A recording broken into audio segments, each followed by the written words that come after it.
Let's queer up the world view. Can there be too many letters and colors of LGBTQ+? London Mayor's new pride flag sparks backlash.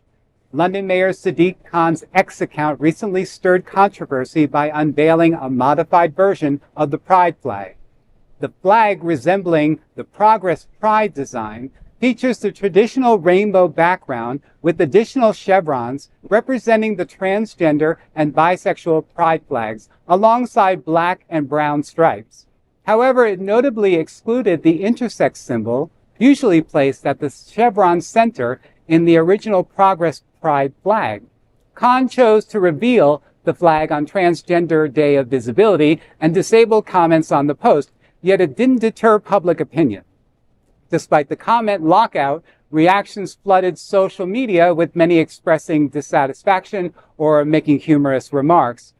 Here's a look. This isn't the first instance of a city government altering the pride flag. In 2017, Philadelphia added black and brown stripes, inspiring Daniel Quasar's later creation of the Progress Pride flag. Khan's decision reflects ongoing efforts to recognize and represent diverse LGBTQ+ communities.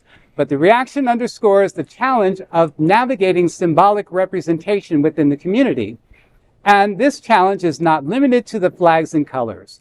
The community sometimes wonders why people keep adding letters to the LGBTQ+.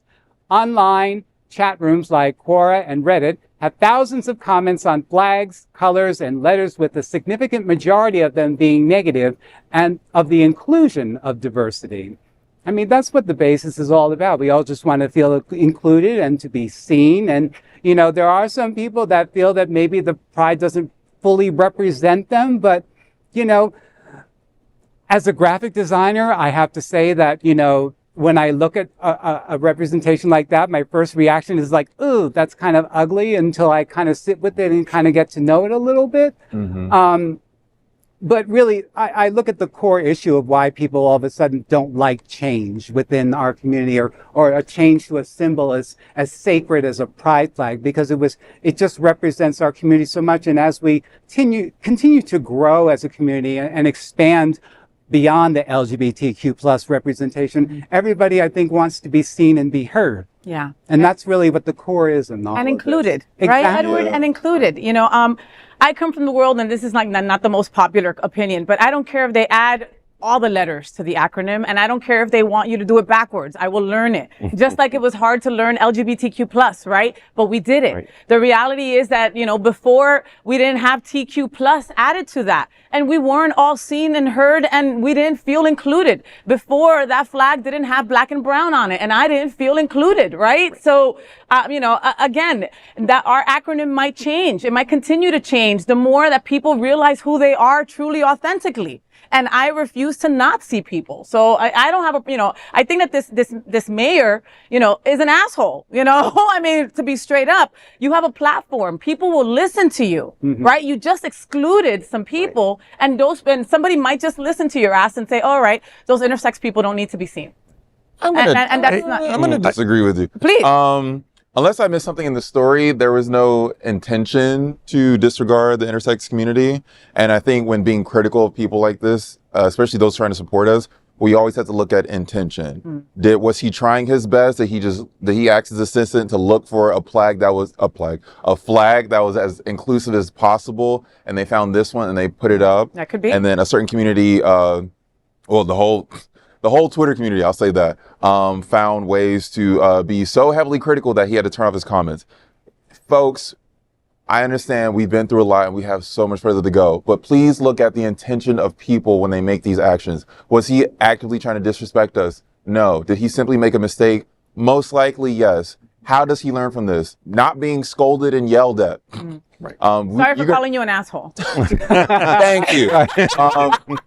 We're going to run people out of this community, and we don't need to kiss ass for support, but we also don't need to hang people. Not Especially hang. those are our allies. Exactly. Like put people's head on the pike. Like we got to look at people's intentions when we want to be critical of their actions. I think that we're so marginalized, right? That then these things happen and I'm just automatically like, we're not being seen. What is wrong with you? You know? And it's true what Bonnie says. You got to take a breath sometimes. We don't want to lose a possible ally. Maybe they didn't have all the right information. I never even thought about that. Bonnie, thank you for teaching me. I would, I want to say that I feel like they didn't have the right people at the table. And we tend to do that sometimes. We'll make decisions and not everybody's at the table. So if you're taking a vote on something or you're creating something and you don't know who you're leaving out, maybe you should check. And that's a lesson to be learned. And he was honoring our community by presenting a flag that he thought was including more people by adding the extra chevron. Do I think it's too busy? Absolutely. I'm not a graphic artist, but there's just way too much going on. It keeps growing. But his intentions appear to be, forthright. He didn't have to do this announcement. He did not have to have a special on that special day of transgender. Like, he could have just ignored it, but he went out there and made a statement.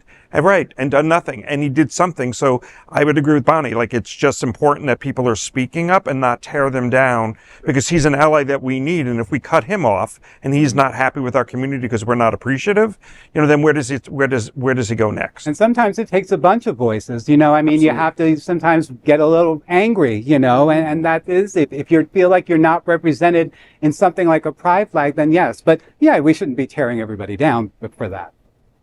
Yeah, not all anger has to be a shout. Some of it can be just a nice conversation. Right. Yes, you should keep all that anger for the bed. Strong. That's how she likes it.